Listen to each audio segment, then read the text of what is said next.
बड़ी धमाकेदार खबर के साथ हाजिर हो चुके हैं। मैडम, हालात पलट गए, जज्बात बदल गए। अगर मोदी जी की पाकिस्तान में बात हो रही होती तो उन्होंने यकीनन कॉल करके कहना था पाकिस्तान से। तेरा क्या होगा Kalia. India it has great strength. तीनों में से हर एक की अलग अलग पावर्स हैं। उन्हें अपनी सैंक्शंस को हटाना ही पड़ेगा। इंडिया कोई छोटा बिलांद भर का यूरोप का देश नहीं है जिसके लोग आपको डैडी डैडी करके बोले। ये इंडिया इतना भी पागल नहीं है, बगैर सोचे समझे कोई भी फैसला कर ले। इंडियंस इज वेरी ग्रेट और Narendra Modi is very great. ये रिश्ते अच्छे हैं कि तुम भारत के खिलाफ जहर उगलो। आज हर तरफ दोबारा इंडिया की वाह हो रही है। लेकिन सवाल ये उठ रहा है कि इस प्रोटोकॉल के सिवा पाकिस्तान ने हासिल क्या किया। पाकिस्तान 30 साल पीछे चला गया है। हम बर्बाद हो गए, हम उजड़ गए, हमारी तबाही हो गई है। कि अगर उसने हमारा पानी बंद किया तो हम उसकी सांसें बंद कर देंगे, लेकिन ये बताना भूल गए कि अगर उसने पानी छोड़ दिया तो हम क्या करेंगे। लाल टोपी यहाँ पे धमका रहा है सीधा से मुनीर को। क्यों ये इस्तीफे क्यों नहीं देते नाज़रीन, ये रिजाइन क्यों नहीं करते। ट्रम्प कितने ज्यादा वीक फील कर रहे हैं। मुल्क तबाह बर्बाद हो रहा है और आपको ट्रम्प की पड़ी हुई है। ट्रम्प इस वक्त वो बहुत ही नाजुक सूरत हाल में। और यहाँ पर जी हमने तो लड्डू शिड्डू बांटने भी शुरू कर दिए। इंडिविजुअल पाकिस्तानी के ऊपर कितना कर्जा है? मेरे ऊपर जो कर्जा है वो 20,000 का। पाकिस्तानी है ना, ये तो सारी बेकारी है। दोस्तों, पाकिस्तान और पाकिस्तानियों को बहुत बड़ा धचका लगा। पाकिस्तान सरकार ने अभी नया अब्बू ढूंढा था, बड़ा बड़ा सपना देखना शुरू किया था। अब अब्बू जान ने बीच में ही धोखा दे दिया इनको। जी हाँ दोस्तों, मैं बात कर रहा हूँ ट्रम्प की। ट्रम्प ने जैसे ही ट्वीट किया कि मोदी जी मेरे बहुत ही अच्छे मित्र हैं और बहुत अच्छे प्रधानमंत्री हैं, इस ट्वीट ने पाकिस्तानियों के दिल को तार तार कर दिया। पाकिस्तानी मीडिया, पाकिस्तान के जर्नलिस्ट 2 महीने से भौंक रहे थे कि भाई हमारे पास तो चाइना है, हमारे पास अमेरिका भी आ गया, अब इंडिया को क्या होगा। लेकिन एक बात के दाद देना पड़ेगा दोस्तों कि एक पाकिस्तानी पत्रकार ने ईमानदारी से कहा, ये मोदी जी हैं जो ट्रम्प के सामने नहीं झुके, वरना अगर हमारे शहबाज शरीफ होते ये तो पैरों तले गिर जाते। आइए देखते हैं वीडियो में और पाकिस्तान के लोगों के क्या ओपिनियन आया है ट्रम्प के इस बयान के बाद। तो नमस्कार, मैं आपको दोस्तों चलिए देखते हैं वीडियो। दोस्तों, एक बड़ी धमाकेदार खबर के साथ हाजिर हो चुके हैं। दुनिया का 8वां अजूबा सामने आने वाला है। पूरे 2 महीने से नरेंद्र मोदी को बुरा कहते कहते आज बोल डाला कि ये मेरे बेहतरीन दोस्त है, ये एक बेहतरीन वजीर आजम है। इंडिया और रशिया के रिलेशंस बहुत अच्छे हैं, ठीक है, और अमेरिका के साथ भी इंडिया खराब नहीं करना चाहता है, because America also has a lot of benefits from India. जब आप भारत को और रूस को चाइना के साथ खड़ा कर देते हैं तो क्या तीनों मिलकर यूएस को ठोक सकते हैं? बिल्कुल। इंडिया कोई छोटा बिलांद भर का यूरोप का देश नहीं है जिसके लोग आपको डैडी डैडी करके बोले। China has a huge economy and Russia is a great power, and India it has great strength. So I think if these 3 very powerful countries get together, तो it will be a threat for America, basically. So therefore वो ये कह रहे हैं कि भाई अगर ये तीनों countries मिल गई तो it's a definite threat to them because the 3 of them have great powers. And everybody, तीनों में से हर एक की अलग अलग पावर्स हैं। किसी ना किसी ने जाके ट्रम्प को ये समझाया है कि सर, वरना ये नहीं बोलता है We have lost India and Russia। किसी ना किसी ने इसको समझाया है कि सर आप भावनाओं में बह गए, आपने बहुत ज्यादा धक्का दे दिया, ये मामला हमारे लिए बहुत खराब हो जाएगा। हमेशा से अमेरिकन का तो आपको पता है एक सो कॉल्ड नारा रहता है, O Indians is very great, O Narendra Modi is very great. ये रिश्ते अच्छे हैं कि तुम भारत के खिलाफ जहर उगलो, भारत के खिलाफ 50% टैरिफ लगाओ और पूरा रूस और यूक्रेन का जो युद्ध है उसका ठीकरा भारत के सर फोड़ दो। मोदी ने भी बोल दिया कि अगर तुम मुझे ऑर्डर दे रहे हो तो ऑर्डर तो हम किसी का नहीं मानते। उन्होंने भी उसको इनकार कर दिया। उसने इतने बड़ी चीजें में इंडिया पे लगा दी, लेकिन उससे इंडिया को कोई फर्क नहीं पड़ा। आज हर तरफ दोबारा इंडिया की वाह हो रही है, पहले भी हो रही थी, अब भी हो रही है। और मुझे लगता है ट्रम्प को ये बात किसी ने जाकर बताई है कि देखो तुम इंडिया जैसी कंट्री के साथ पंगा ले रहे हो, उनको तुम्हारे टैरिफ लगाने से, उनको तुम्हारे सैंक्शन लगाने से, उसको तुम जिस तरह से वो इंडिया को डेड इकोनॉमी बोलता है, उनको कोई फर्क नहीं पड़ा। तो बेहतर यही है कि मोदी ने तो तुमसे बात करनी नहीं, तो तुम ही ऐसा पॉजिटिव मैसेज दो ताकि वो खुद तुम्हें रिप्लाई करने पर मजबूर हो जाओ। और आज वो मोदी ने कर दिया। मैडम, हालात पलट गए, जज्बात बदल गए। डोनाल्ड ट्रम्प साहब जो हैं उन्होंने पैगाम जारी कर दिया, Modi is my great friend. अगर मोदी जी की पाकिस्तान में बात हो रही होती तो उन्होंने यकीनन कॉल करके कहना था पाकिस्तान से, तेरा क्या होगा Kaliya.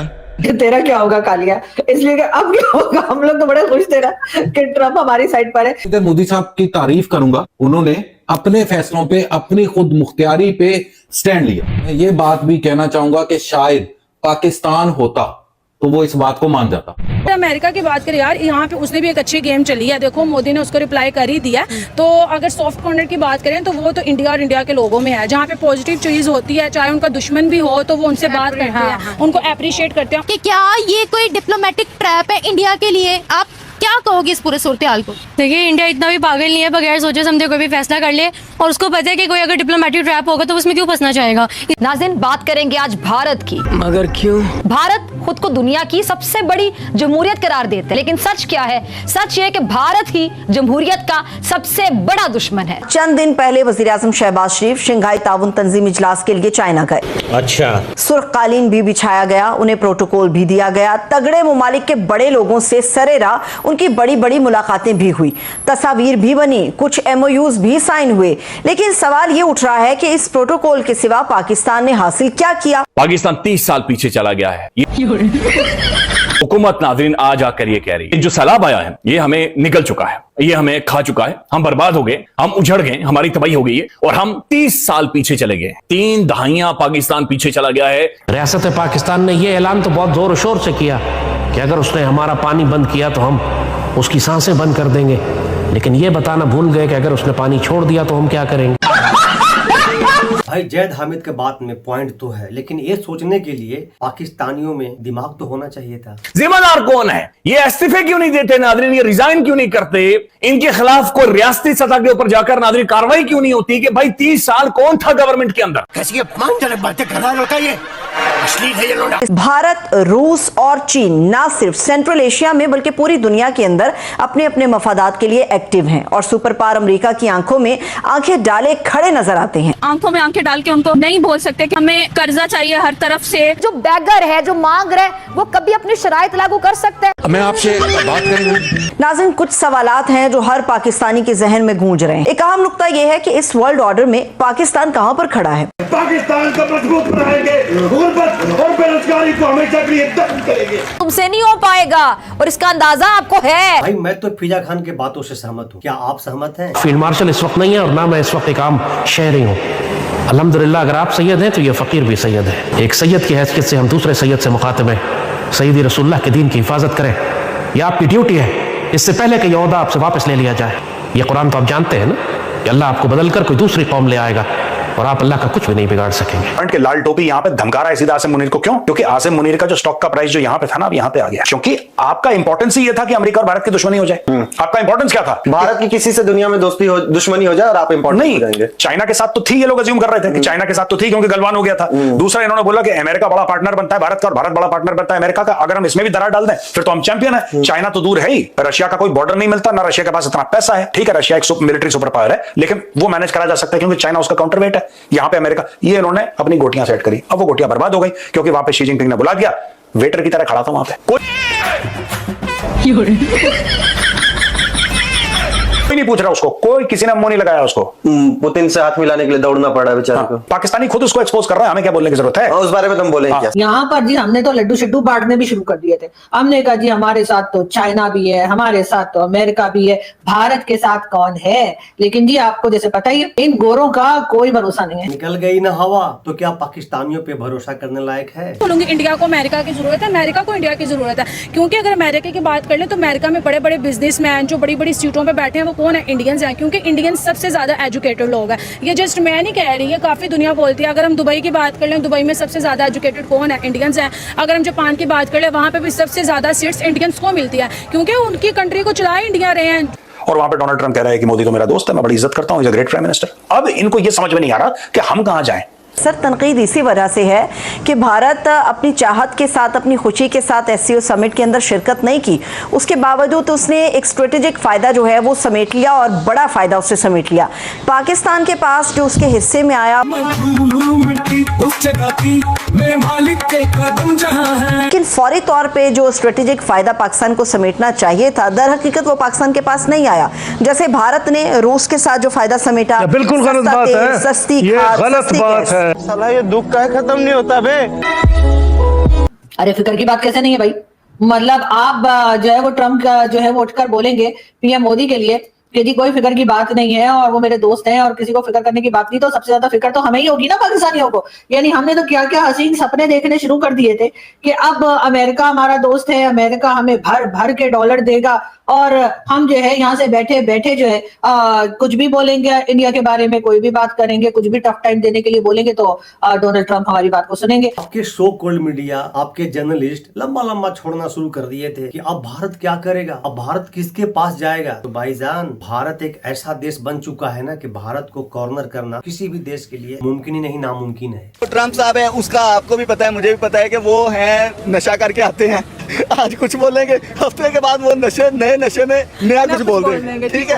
America under the leadership of Donald Trump इस वक्त वो बहुत ही नाजुक सूरत हाल में, और उनकी अगर हम कोई पॉलिसीज की बात करें, नाजुक सूरत हाल में अमेरिका खुद ही बहुत नाजुक सूरत हाल में है। तो डोनाल्ड ट्रंप के बारे में हम ऐसा कुछ प्रेडिक्ट नहीं कर सकते, और ये भी नहीं कह सकते कि if they are saying it for Pakistan या फिर वो सही बात कर रहे हैं। लगता है कि ट्रम्प कितने ज्यादा वीक फील कर रहे हैं, उनकी पावर आपको कितनी गिरती हुई नजर आ रही है, और इस वक्त दोबारा से वो इंडिया की तरफ आए, क्योंकि इंडिया नहीं गया ट्रम्प के पास। ट्रम्प ने फिर बोला कि नरेंद्र मोदी ग्रेट, जो कि एक पॉजिटिव जेस्चर है कि वो दोबारा से दोस्ती करना चाहते हैं। क्या समझते हैं दोनों बड़े लीडर्स हैं, ट्रम्प और नरेंद्र मोदी, इसमें आपको क्या लगता है कि किसने कार्ड सही प्ले किए और कौन इस जंग में जीता? मैं समझता हूँ कि इसमें थोड़ा सा इंडिया ने भी अच्छे किरदार अदा किया। ये नहीं कहेंगे कि भाई इंडिया का बिल्कुल ही डिप्लोमेसी में उन्होंने जो सबसे बड़ा ब्लंडर हुआ है ना, वो मिशन सिंदूर में हुआ था। उसके बाद से थोड़ा सा इन्होंने दोबारा करना स्टार्ट कर दिया। ये पाकिस्तानी है, इनका जन्म सिद्ध अधिकार है झूठी जिंदगी जीना। जब ऑपरेशन सिंदूर की हकीकत पता चलेगा ना, पैरों तले जमीन खिसक जाएगा। भाई हम इस तरह से अपने आप को ज्यादा बड़ा करते करते सारी दुनिया से काटी ना हो जाए। ठीक है। उसमें मेरा ख्याल इन्होंने अच्छा जेस्चर एक शो करवाया कि भाईजान हम अपनी आवाम के साथ ये करेंगे वो करेंगे, लेकिन सीन ये है कि अमेरिका को भी इंडिया चाहिए कि चाइना के साथ अगर अलायंस हो गया, चाइना रशिया और इंडिया मिल गए तो हम बाद में मुश्किल में पड़ जाएंगे। उन्हें अपनी सैंक्शंस को हटाना ही पड़ेगा। अगर उनकी दोस्ती ज्यादा अच्छी हो गई तो ज्यादा अच्छी होगी तो सैंक्शंस हटानी पड़ेंगी। चाइना रशिया मिलकर ट्रम्प के अगेंस्ट कुछ ना कुछ कर सकते हैं, तो ट्रम्प को शायद उसी चीज का डर है। आपको लगता है कि इंडिया और चाइना एक ही ब्लॉक में आ सकते हैं? इंडिया और चाइना आ सकते हैं अगर अपना फायदा देखें इंडिया। ये हमारे लिए नुकसानदेह होगा, चले अमेरिका के लिए तो होगा ही, हमारे लिए भी नुकसानदेह होगा। कैसे? क्योंकि पाकिस्तान और चाइना की बहुत अच्छी दोस्ती है, और इंडिया के पास जाहिर सी बात है वसाइल ज्यादा हैं, तो हो सकता है चाइना उस चीज को देखते हुए पाकिस्तान को कम फेवर करे, इंडिया को ज्यादा करे। चाहते थे चीन को कमजोर करना। चीन की ताकत भारत की वजह से दुगनी हो गई है। अब तुम बताओ तुम्हें क्या करना, अब तुम चीन को कैसे मैनेज करोगे? इंडिविजुअल पाकिस्तानी के ऊपर कितना कर्जा है? इंडिविजुअल पाकिस्तानी के पास मुझे क्या पता कितना कर्जा है। मेरे ऊपर जो कर्जा है वो 20,000 का, वो मेरे दोस्त ने से मैंने लिया हुआ है। तो पाकिस्तानी है ना, ये तो सारी बेकारी है। तो भाड़ में जाए ना बाकी दुनिया, मुझे अपनी चीजें देखनी है। और आपको देखें, सैलाब आया हुआ है, मुल्क तबाह बर्बाद हो रहा है, और आपको ट्रम्प की पड़ी हुई है। असल में ट्रम्प कुत्ते की दुम है, जो कभी भी किसी भी सूरत में सीधी नहीं हो सकती। इंडिया ने ये करवट ली है कि वो रशिया के साथ, चीन के साथ जा बैठा है, तो वो अपने फायदे के लिए बैठा है। अब वो उसको अमेरिका के साथ क्या फायदा? अगर पाकिस्तान ने अमेरिका की मान के क्या पाकिस्तान पे टैरिफ जीरो हो गया? किसी सूरत में जीरो नहीं हुआ। लेकिन हम यहाँ पे इंडिया की एग्जांपल दे रहे हैं, तो देखिए इंडिया ने अपने लिए सोचा, अपने अवाम के लिए सोचा। और डोनाल्ड ट्रंप जो है वो वहाँ पे एप्पल और दूसरी बड़ी बड़ी कंपनीज के में जो सीईओज नजर आ रहे हैं, उनको वहाँ पे इंडियंस को हटा रहा है, या उनको वहाँ से खत्म करना चाह रहा है कि भाई इंडियंस यहाँ पे कोई नजर ना आए, बल्कि उनके अपने लोग हों। तो मेरे ख्याल में ये डोनाल्ड ट्रंप को ये बात भी उन पर भारी पड़ेगी, क्योंकि उनको नहीं पता कि आईटी सेक्टर में, एजुकेशन में इंडिया बहुत आगे है। पता नहीं भाई आप कहां से बता रहे हो, कौन सा न्यूज में आपने देखा, लेकिन एक कोई ऑथेंटिक न्यूज नहीं है। डोनाल्ड ट्रंप इंडियन को निकाल रहा है। डोनाल्ड ट्रंप अपने देश के जो कंपनियां थी, एप्पल, टेस्ला, उसको तो रोक ही नहीं पाई इंडिया में कारोबार करने से। जो इंडियन इतने बड़े बड़े पोस्ट पर है, उनको कैसे निकाल पाएगा? क्या कंपनियां उनको साथ देगी? पता नहीं कहाँ से आप लोग ये सब न्यूज लाते हो। खैर कोई बात नहीं, आप जहाँ से भी न्यूज लाओ उससे हम लोग को क्या फर्क पड़ना, हम लोग को तो एंटरटेन करना है। दोस्तों आपको कैसा लगा वीडियो? आज आपको देख करके बड़ी खुशी हुई होगी। पाकिस्तान के जो जर्नलिस्ट लंबा लंबा छोड़ रहे थे ना, भारत क्या करेगा, भारत कहाँ जाएगा, आज उनका आपने देखा है। तो छोटा सा ट्रेलर था। दोस्तों अगर आपको मेरा वीडियो पसंद आ रहा तो प्लीज मेरे चैनल को सब्सक्राइब कीजिएगा, वीडियो को लाइक कीजिएगा। तो मिलते हैं फिर से एक न्यू रिएक्शन वीडियो, तब तक के लिए नमस्कार, राम राम, जय हिंद।